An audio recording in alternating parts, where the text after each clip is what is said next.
Welcome back to Unmuted, a midlife roundtable where we sit down and we talk about all of the things that maybe your grandma and your mom didn't talk to you about. Maybe it's the things that your sisters and your girlfriends are not having a conversation about.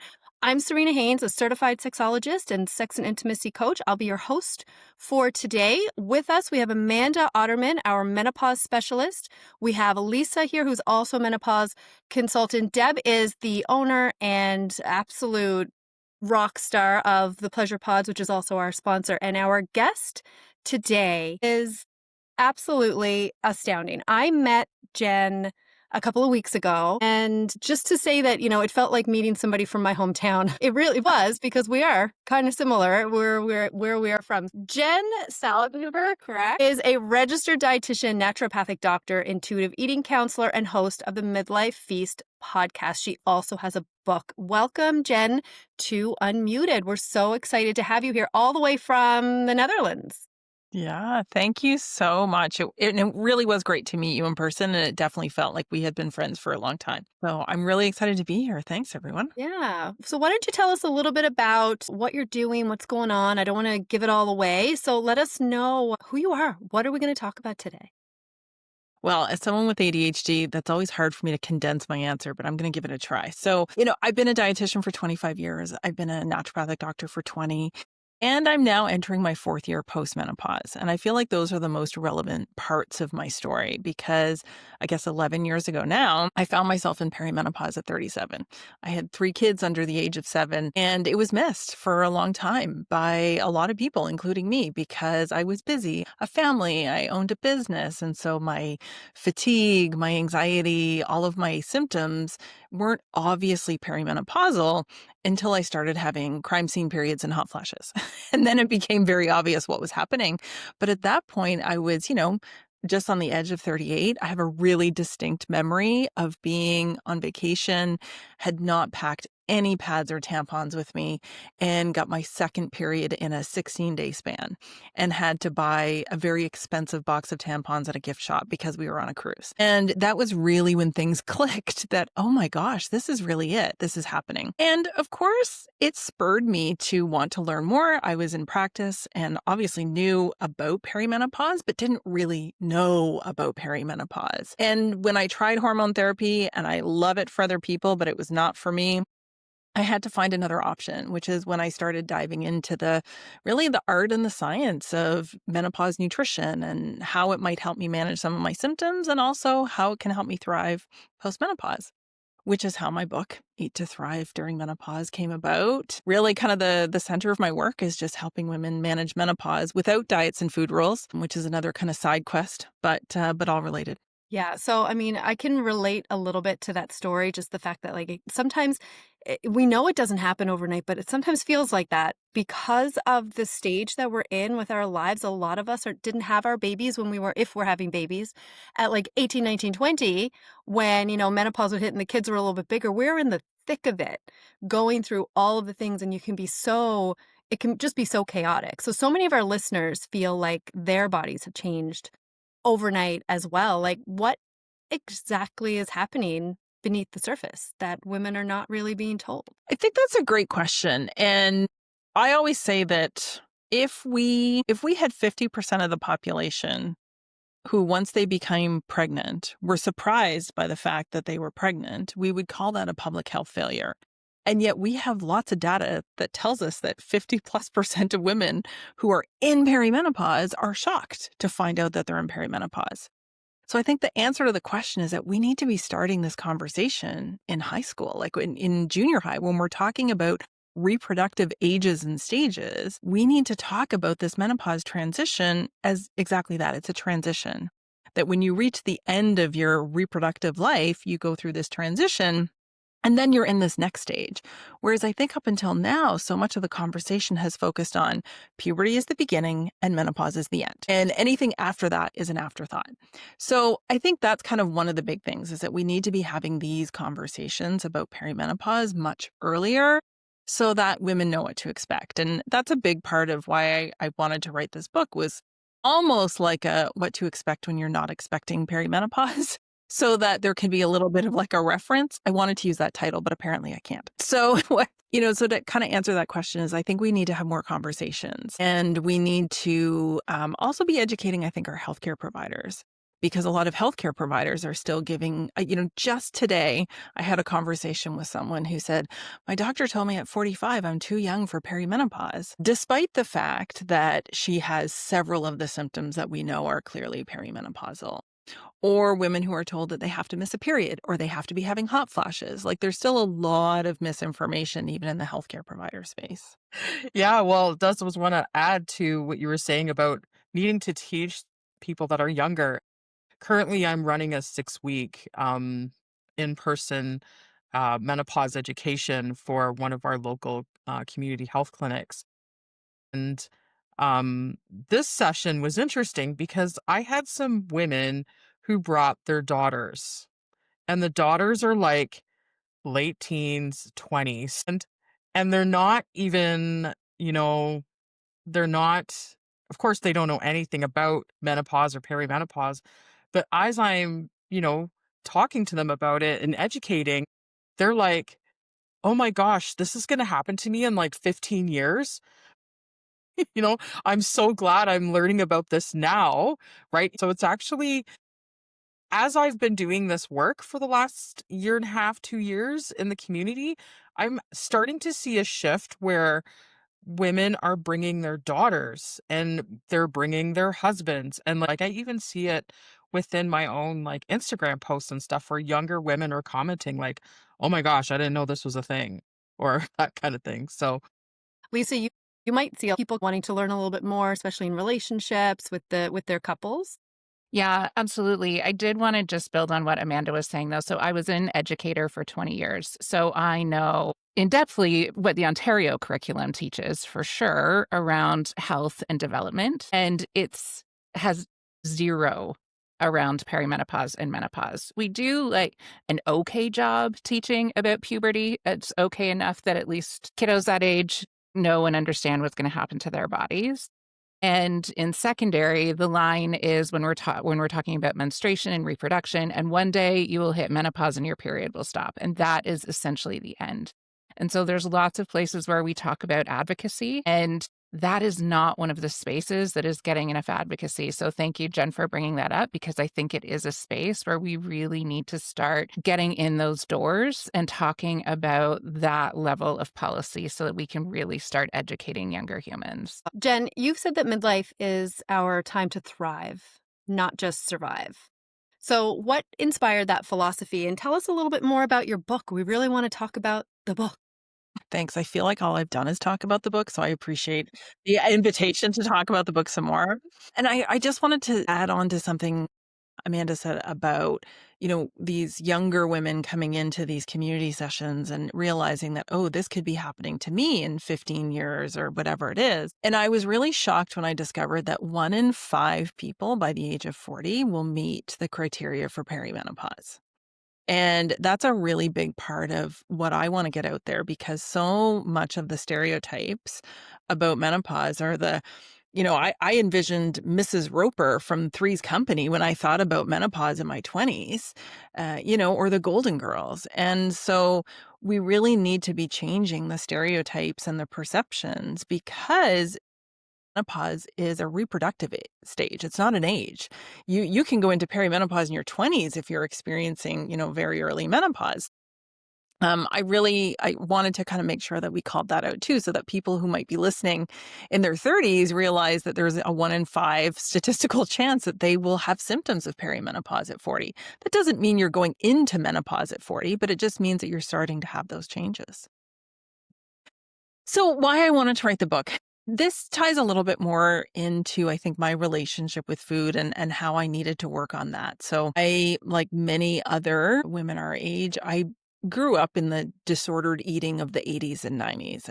By the time that I was ready to head off to university, I wanted to study nutrition so that I could fix myself. And then I went into naturopathic medicine because that felt like that would fix me and that I would learn how to eat perfectly. Really believed in this idea of perfect eating. Along with my hot flashes and crime scene periods, I also crash landed into this other period of disordered eating, which we now know perimenopause is another window of vulnerability for that. And so my late 30s was not a good time. And what I realized when I emerged from all of that is that all of the diet and nutrition advice for menopause was about your bones, which, yes, is important, your heart, which, yes, that's important, and your weight. There really wasn't anything about how do I eat if I know this is going somewhere good? How do I eat if I want to be traveling when I'm 75 and 80? How do I eat with a focus on my health and how I feel and not just how I look and what the scale is saying? And so that's really at the heart of what my book is about. It is a heavily evidence-based menopause nutrition book. I think there's 160 some references. Everything is backed up with evidence, but it's also written with the wisdom of intuitive eating. How do I learn to listen and trust my body again while I'm going through this transition, taking advantage of that opportunity of it being a transition and really learning to eat in a way that is less reliant on maybe some of those outside metrics of what healthy is. And, as far as I know, I think it's one of the only books that really takes that really foundational, weight inclusive, intuitive eating approach. So I think, like, to add to that, Jen, like, I also not am just a nurse, but I'm also a personal trainer and like do and have the nutritionist of the personal trainer attached to my certification. I get a lot of the women I work with are mostly over 40, and I get a lot of disordered eating things that comes in, right? I mean, they're coming to see a personal trainer because they want to lose weight. And immediately I'm saying to them, okay, well, that's not going to be our focus, right? If you want this to be your focus, I'm not your trainer. Weight loss will be a side effect of what we're going to focus on. Because we're going to focus on building strength. We're going to focus on improving your mobility. We're going to improve your flexibility. We're going to make sure that you are going to be active and fit so that as you are aging, you're going to maintain your independence. These are the things that we're going to focus on. If you lose weight in that period of time, amazing. But I'm not going to be like measuring you all the time. We are not going to be on the scale all the time. And I think a lot of women, when I go through that intake phase with them as I'm onboarding them for training, they kind of go, okay. They kind of have that sigh of relief that is not going to be this stringent type of programming where I'm going to expect them to track all their macros and, they have to eat a certain way and they have to cut carbs and like it's really amazing to see how the diet culture of this age group really creeps its ugly head again and how desperate women are at this time in their lives because they are noticing their bodies are changing and how desperate they are to do almost anything to get rid of that weight and make their bodies look like they were 20 again. Which we can never do. So we need to kind of just settle into that and find a new way. I just wanted to go back to what Amanda and Jen were saying about disordered eating. My husband and I have just started watching Beverly Hills 90210 from the beginning because in this time, why not? we, we need some sort of comfort. And in the very first episode, there's this scene where Brenda says to her mom, she's sitting there, she's eating a piece of kiwi, and she says, "How many calories are in one slice of kiwi?" And her mom immediately knows 12 calories per slice. And when I saw that scene, it hit me of how deeply rooted. So that scene would have been in 1990 when I was 13. So all of that has been like in our cells from so many sources that we don't even know until now. With this information, we go back and we realize just how much we've been swimming in these seas of disordered eating. And I wonder a lot that many of the ways that we tell women to eat or intermittent fasting or this or that are actually representations in a different way of disordered eating. And so, Jen, I was wondering how you see that and how you're helping women work through that disordered eating and get into their bodies and into that intuitive eating. Lisa, you've just opened my Pandora's box, so I will try hard not to talk too much, but you are 1000% right. And so many of us grew up with that subconscious exposure to normalize what we would now consider disordered. I grew up, like so many people, with books in the kitchen from our mothers that were calorie counts. I can still vividly remember it was a little purple book and it had a little yellow title and it was calorie counts of common foods. It was about this thick. And knowing calorie counts used to be my party trick, honestly. I could absolutely tell you what was in something then. And so we grew up with this default expectation that if we were doing it right, our bodies wouldn't change. And if our bodies looked a certain way, then that was the measure of success. But to Amanda's point about behaviors and why we want to think about strength training and why we want to think about movement and even changing our diet, we know that weight is an outcome. It's not a behavior.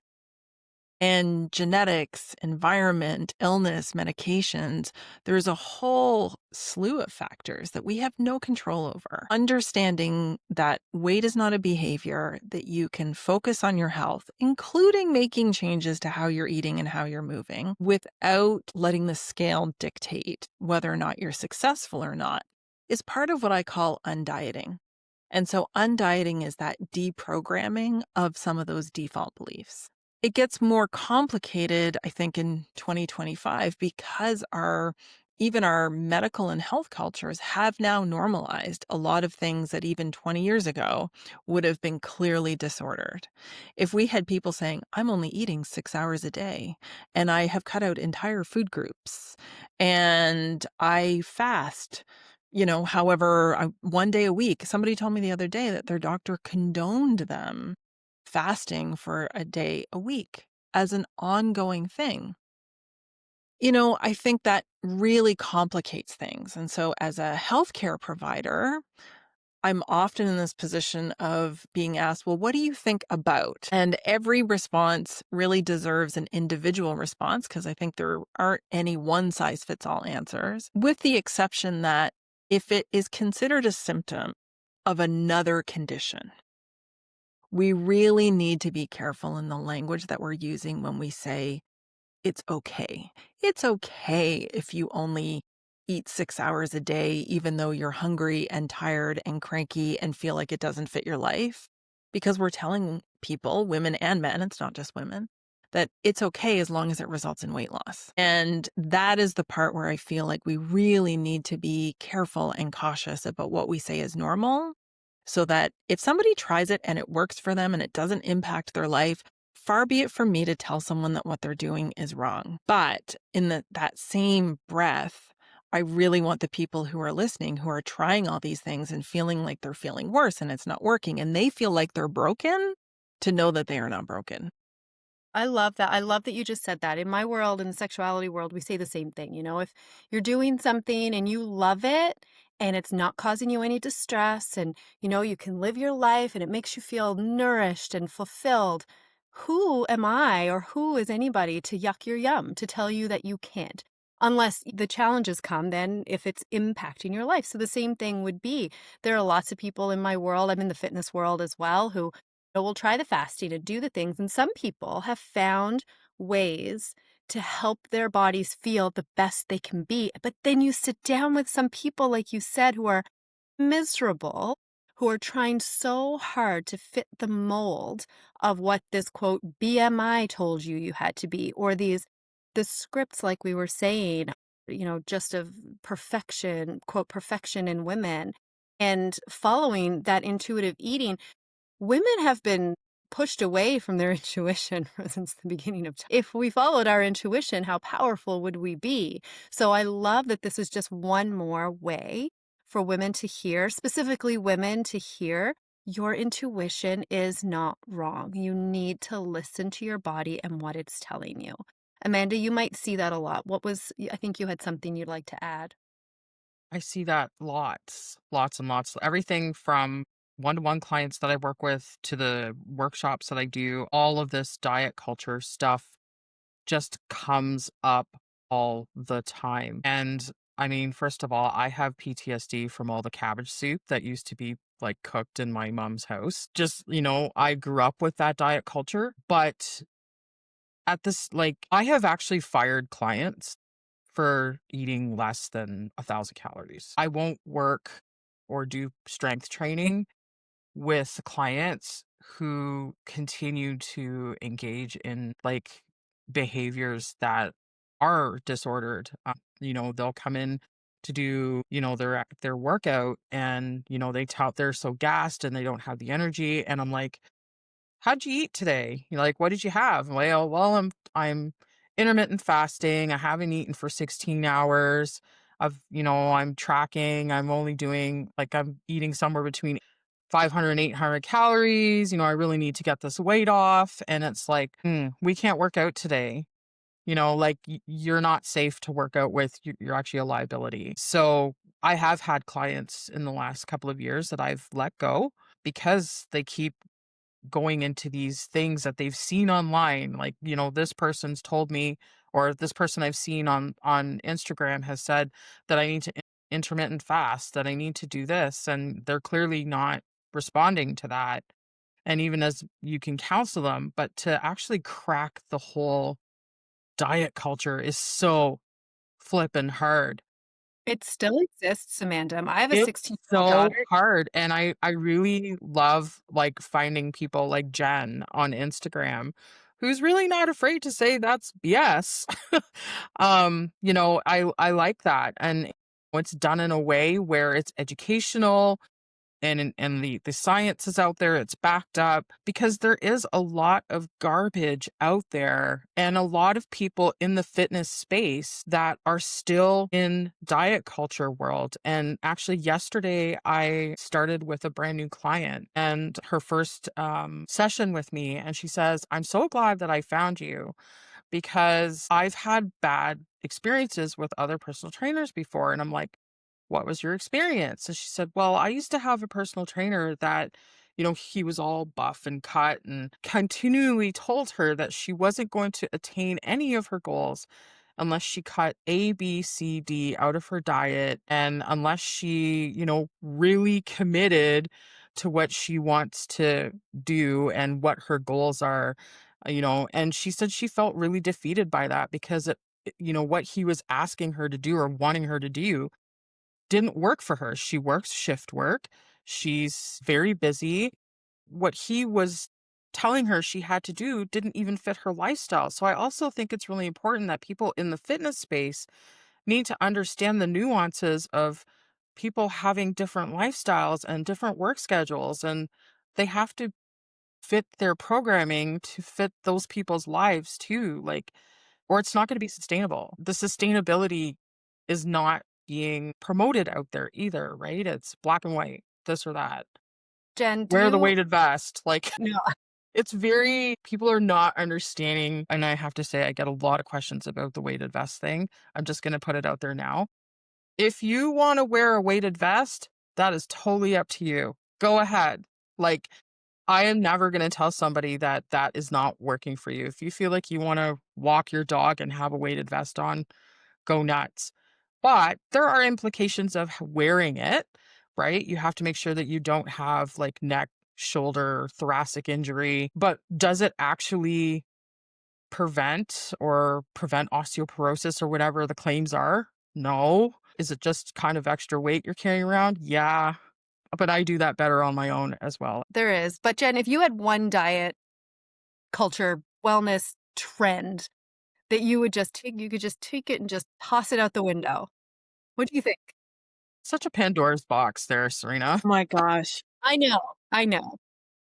Well, and first I want to say, Amanda, I love that you have that on your radar. I think it is so important that anybody who is especially working with people who are, training and in fitness have that diet culture halo, on your radar. I think that's so important, and I'm sure that your clients really, really benefit from having somebody who sees that, because diet culture is everywhere.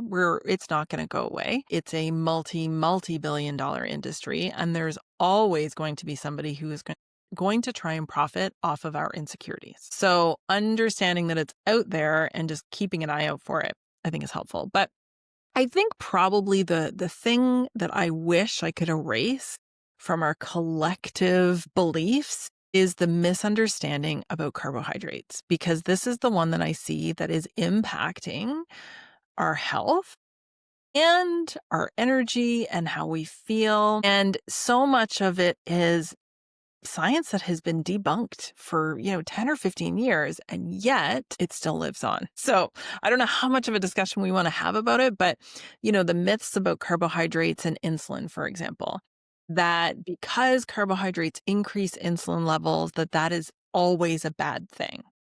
But that's not true at all. There are other things that increase insulin levels. Protein also increases insulin levels. And yet you don't hear anybody shitting on protein all the time. So the idea that the insulin rise, the idea that carbohydrates cause weight gain, all of that has been debunked many, many, many times. There was even a really creative person, I can't remember who it was, who did a 30-day test experiment where he was having 70, I think, or 80% of his energy intake was coming from simple sugars to illustrate that it was not going to result in weight gain. And I think even in this 30 days, like, he lost weight. So I think a lot of people have an unnecessary fear about carbohydrates.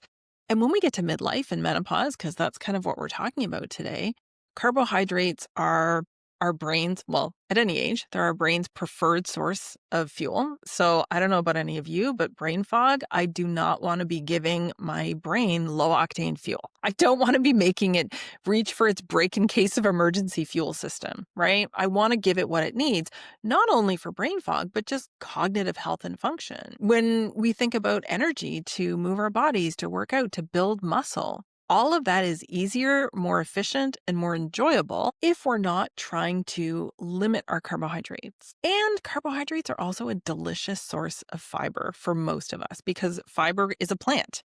You only get fiber from plants. Whole grains, fruits, other vegetables, these are all sources of fiber. And if there's one thing that people need to add to their diets because most adults are not getting enough, it's fiber. Why make that harder by trying to live without oatmeal, as an example, or trying to count how many blueberries you have in a day because they're an above ground fruit?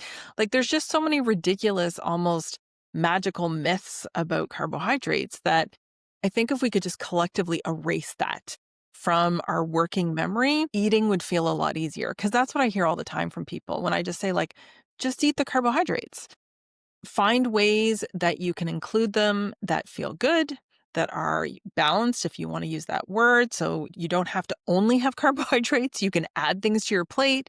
Make it one of those three legs of a stool so that you're having protein, carbohydrates, and fat, but don't fear them, because that is not serving you in any way. I had a trainer years ago told me that if it wasn't green, I wasn't allowed to eat it. So fruits were out, carrots, couldn't have a tomato, nothing. If I wanted to do anything, it had to be green, anything, and protein, lean protein. That was it, and that was all. I was exhausted. I couldn't do my workouts. I felt worse about myself. I had 3 little kids at home. Like, I was just completely depleted. Lisa, I bet you have something that you would like to add to all of. My brain's going in about 4 different directions, but one of the things, that you had said earlier in the conversation, um, is around how we measure and how we connect to how we are actually feeling. So let me clarify a little bit. So I recently moved, had to get a new family physician. Went into that family physician.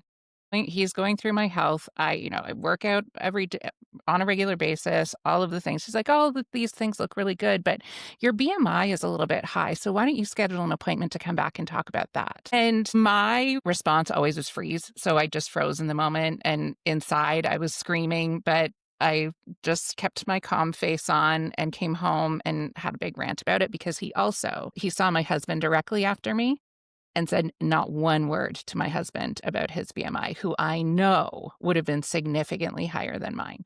Now, as a coach, I know that BMI is not an appropriate measure of a healthy body. And if you don't have that information, and two, have been so disconnected from how your body actually feels, because you are so wrapped up in all of the cultural myths, Jen, that you talked about, carbohydrates is just one of them. There's so many. How do you give women the tools to, one, reconnect and actually know how their body is feeling so that they can start to make those actual connections about what actually feels good in their body versus what is something external that's telling them how they should feel or what they should do? Oh, I love that question. And I'm angry for you about your healthcare interaction because it is all too common. And my first reaction was he didn't even ask you if it was something that you cared about. It would be one thing if he said, according to my records, your BMI is da da da. Is that something you want to talk about?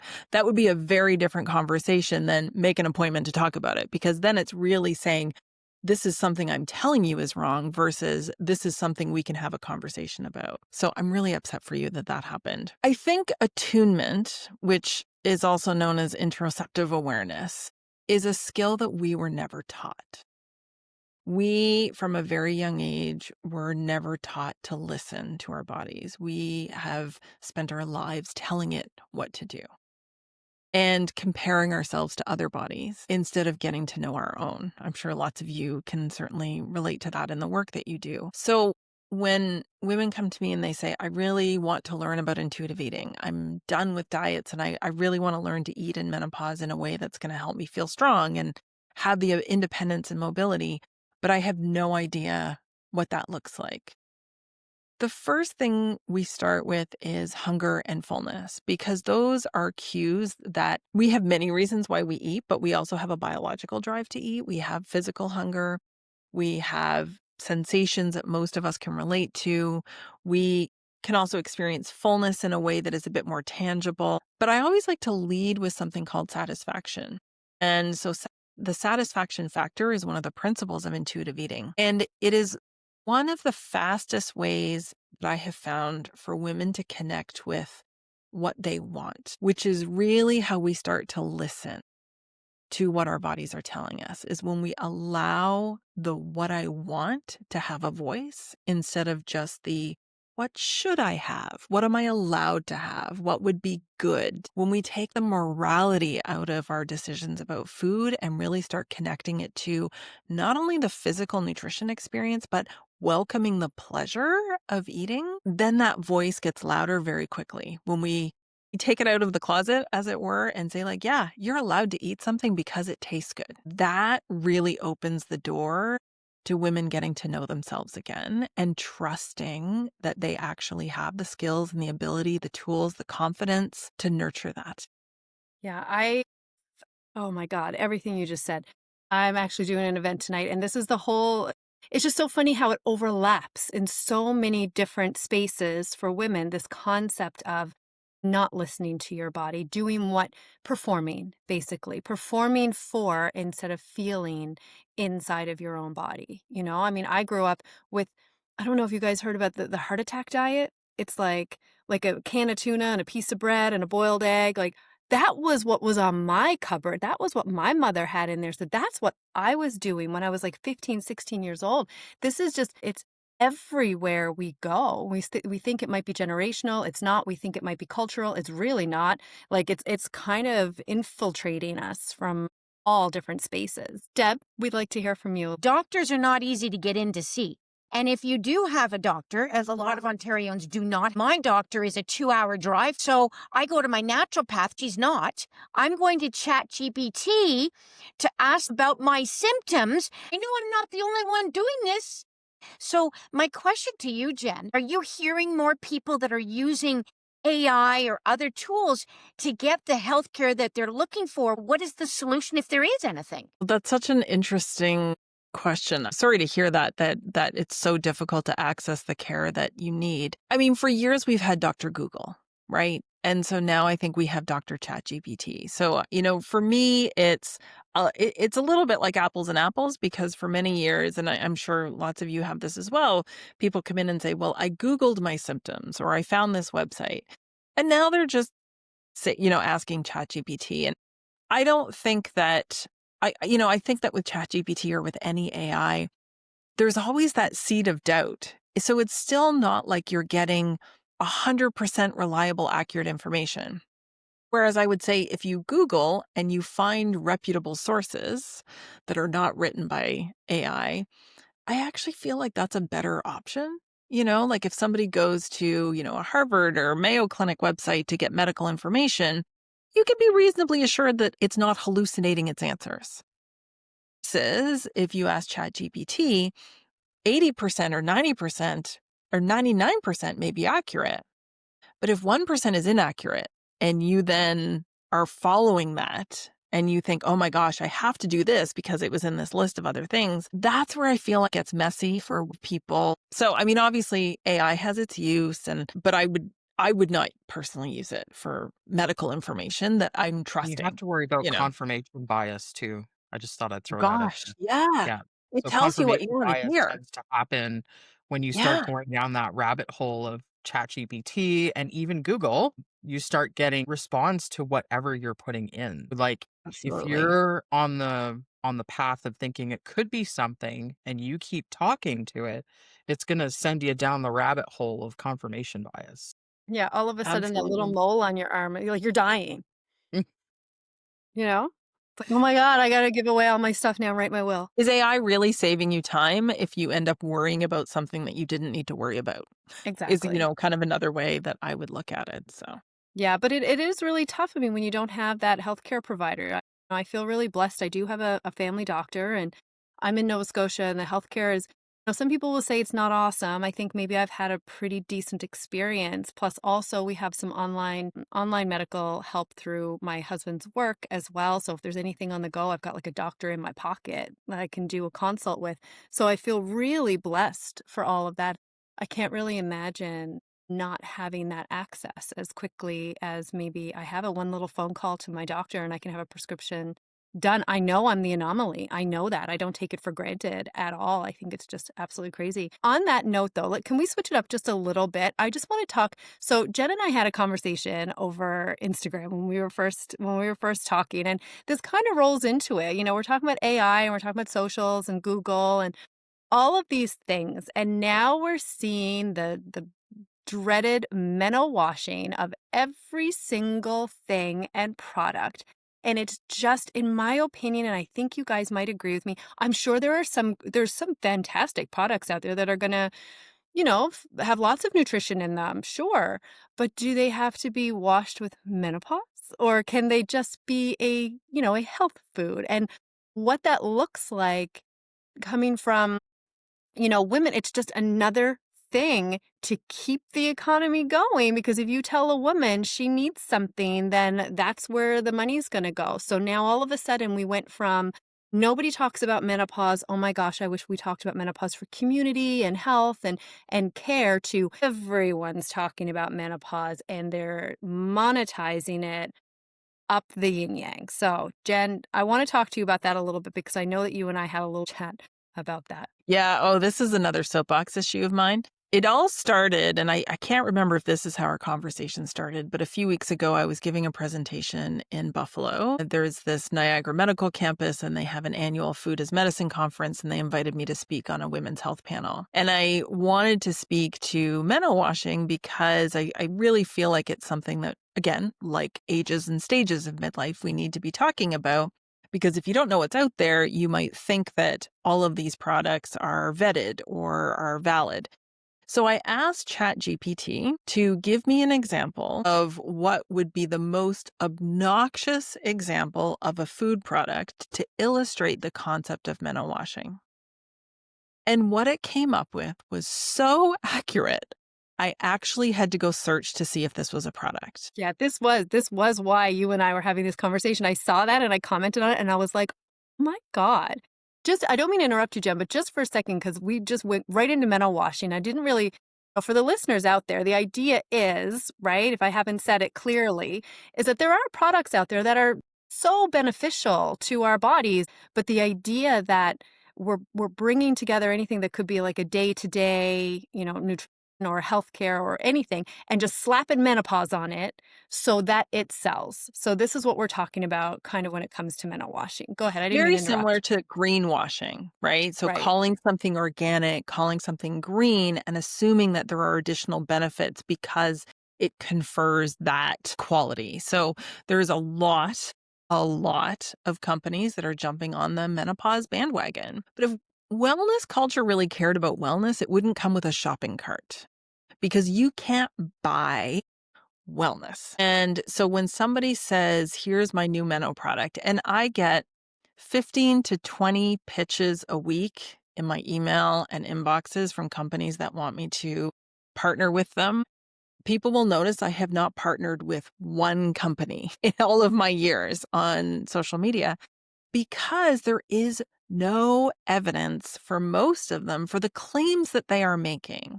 It is really different when somebody says, hey, I've put together this tea and it tastes great.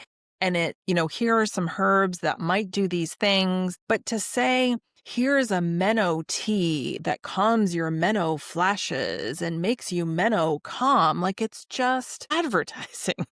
Soon we're going to have like Menno apples. Absolutely. My Absolutely. response to those in my inbox is, "Sorry, this doesn't align with me," or I don't "This even doesn't," respond like, anymore. I it's just delete. no. There are Yeah. some I So, don't really respond. Did you get the one that, they wanted to sell you a cow placenta in a capsule? oh, I know. I think Yeah, either my that one was filter picked that interesting. up and went it right to spam, or they decided to pass on me. Yeah. Yeah. But so I think this idea of meno washing, though, is again, it's preying on our vulnerabilities. They know that there's, many, many tens of thousands of millions, maybe billions of women who are in this age group, this demographic, 40 to 65, who have more disposable income than other age brackets, who are educated, looking for solutions, are informed consumers, are, searching, whether it's Google or AI for answers, and they're jumping on that. And so we need to kind of turn the tables and really make sure that we're the educated consumers, that we have this filter that says, wait a minute, if this is true, did this company really discover the secret of the universe and they're selling it to me for $49 a month on a subscription? Or are they just taking advantage of a trend? And, I think, Deb, you've got a great example of a product that is meeting a need that is not meno washing.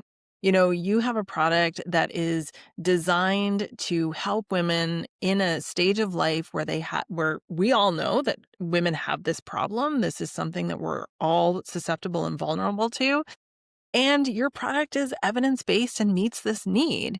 It's not saying you have to use this in menopause, other or else. No, or you're not saying that it is the solution to the universe. And I think that's where a lot of the meno washing comes in, is like, this fixes everything. It paints this really rosy, beautiful picture of like, life is going to be great. You just have to take this supplement every morning. So, um, yeah, I think with I meno, love that Deb actually tells people, I mean, I could let you speak for yourself, Deb, but she'll actually, and said in the beginning of the podcast even, we're not here to take the pain away. We're not here to alleviate the things that your body is going to have to do completely. It's not medicinal, but we are here to help you maybe have a good Tuesday, maybe have a little juicy veg when you want to play with your partner or yourself. Like, maybe not worry about walking in the superstore and just like having to, move around because you're having so much pain down there. Let's just get as much comfort as we possibly can. That's why I'm adamant about not going down that washing. If that means I don't get the sales, then I don't get the sales. I am not falsely saying something about our product that is not true. Better yet, go to the Yuka, YUKA app, scan the product. It will give you a very good indication of how reputable that product is. We're 100 out of 100 on that app. You have to do your research. Can I bounce in here and also say, like, talk about the mental washing that even happens in the fitness space? Because there's a lot of fitness influencers out there now that are bouncing on the menopause train. maybe they might have, might have taken something for menopause, like maybe a course or something, or whatever the case may be, but they're making these huge claims that you're going to lose 20 pounds in the next 2 months or 30 pounds in 60 days, and those are other mental washing things that are happening even in that space. And they're selling supplements, they're selling peptides, they're selling all these things for women to put into their bodies and promising them that they're going to lose all this weight. And it's literally thousands of dollars for this kind of thing, to promise a woman a body that may not happen for her. Like, I mean, there's some women that naturally and their genes will allow them to get that six pack. But at the end of the day, the majority of us in menopause, perimenopause, postmenopause, for us to get that lean is really, really tough, and really strict ways of eating, what you're eating. I mean, you can't tell me that you're just intuitively eating and you're that ripped. Like, what are you taking? What is your actual nutrition plan look like? Are you miserable? So like, people need to understand that when they see these fitness influencers also making these claims, it's just as bad as the supplement companies that are slapping menopause onto their labels and selling it, to make money. It's the same thing in the fitness space. And this conversation is so indicative of the thing that I am the most worried about in the whole menopause sphere, the whole menopause conversation. And that is nuance. We are so desperate for just give me the one thing that I can do that will fix everything. That's all I want. And it's not possible, right? Because it is such an individual experience, because we are complex, mystical, wonderful, incredible beings that require individual care and a great deal of nuance. And so the thing that I worry about is, everything that we've been talking about is purchase this product or do this or do that, or the HRT. This is the thing that I really am worried about in terms of messaging and marketing, is that menopause hormone therapy will solve all your problems. And it is not an either or conversation, right? It is both and. And so, Jenn, what I was wondering from you is, how are you helping women navigate that nuance and realize that it is not just this one thing that we need to, if you are on hormone therapy, you still have to support your body with movement, with stress management, with food, with sleep.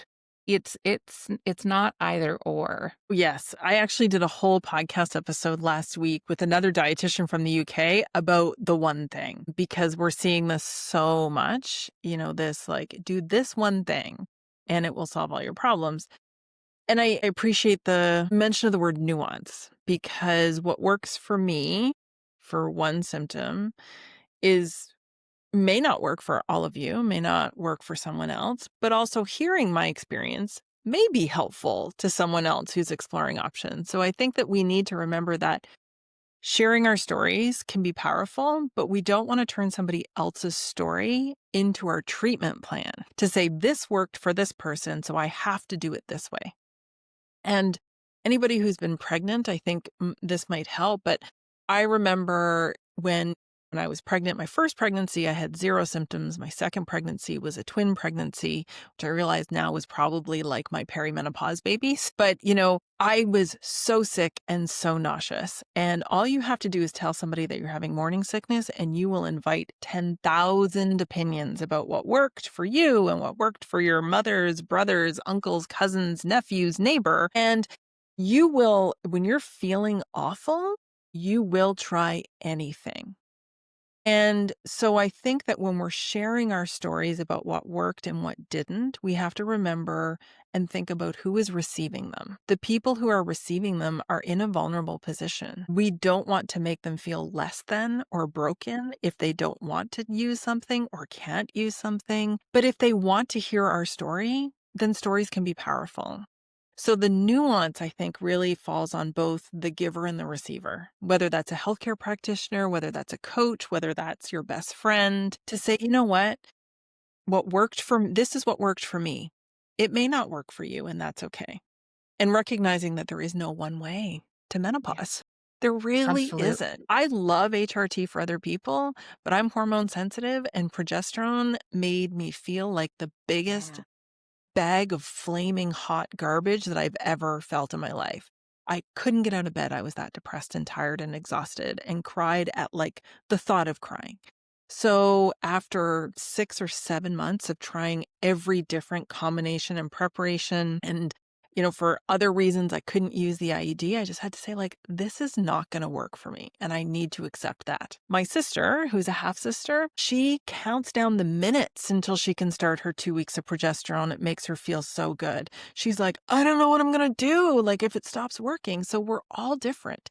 And that is okay. So I think I really just try and reiterate that message that don't feel like you are failing if something worked for someone else but didn't work for you. Jenn, before you go, why don't you tell our listeners your top 3 midlife must knows? If you had to give somebody 3 things that, this is what we need to do and this is how you need to do it and be really strict. No, I'm just kidding. Because of course we did just talk about the nuance of everything and not Yeah. everything is going to work for everybody. But what would be your biggest advice? One of the most life-changing things for me was when I started reading the data on happiness and that women post-menopausally are happier than even their premenopausal selves. When I realized that that I was hopefully going to spend 40 or 50% of my life in postmenopause, because I went into menopause at 44. My grandmother was 93 when she died. She also went into menopause at 44. It really shifted how I thought about how do I want to eat, to move, to live, and what do I no longer want to care about? What does not deserve to come with me into this second part of my life?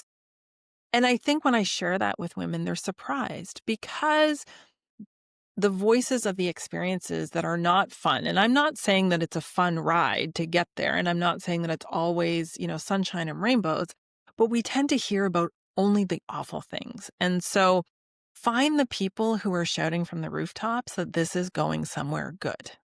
Find those people. They're out there. I'm one of them. And as soon as you start to look for them, you will find them. So that's number one. The second one is that when it comes to nutrition, we're playing the long game of health. We're not playing the short game. Don't spend 1 minute of this precious life worrying about what you eat on vacation or at Christmas dinner or whether or not you had enough protein for breakfast on a Tuesday. That is not worth the investment of your time or your energy because that's not going to impact whether you live to be 85. What we do consistently in the patterns of eating, which is kind of how I like to talk about it, can make a difference. But even if you're putting 100% into your nutrition, the return on that investment is going to be 30 or 40% at best because of the determinants of health. So what I see a lot of people doing is putting 100% of their time, effort, energy, money, thought, worry into trying to make everything perfect. You're never going to see the return on that investment. So diversify your investments when it comes to health. Don't put everything in like 1 or 2 buckets. And the third thing is just learn to trust yourself. If you have gotten to midlife and you feel like you don't recognize who you see in the mirror, you don't recognize how you feel, your relationships are changing, your interests are changing, it feels like everything is being turned inside out, learn to trust the process. It's not always going to be comfortable. It's not always going to be fun. But if you know, going back to point number 1, that it's going somewhere good, it is so much easier to trust the process. So learn to trust yourself would be the third one. Love that point on happiness. We just don't put enough emphasis on what brings us happiness and the joy that's going to come with this transition into a new stage of your life, that it's not supposed to be the same. I've read in so many quotes that say, if you are the same person in 20 years that you were 20 years ago, you've wasted 20 years of your life. Move forward, move through the mud, go through the transitions and accept them for what they are. Yeah. Thank you for that, Jen. We're so grateful to have you on from the Netherlands, and I can't wait to get you back over here in Nova Scotia. I want It to was thank amazing. you for coming. I want to thank Lisa and Amanda and Deb for being here, of course, and for the listeners for listening to Unmuted Midlife Roundtable. We will be back next month with all of the conversations that they told you were never supposed to have.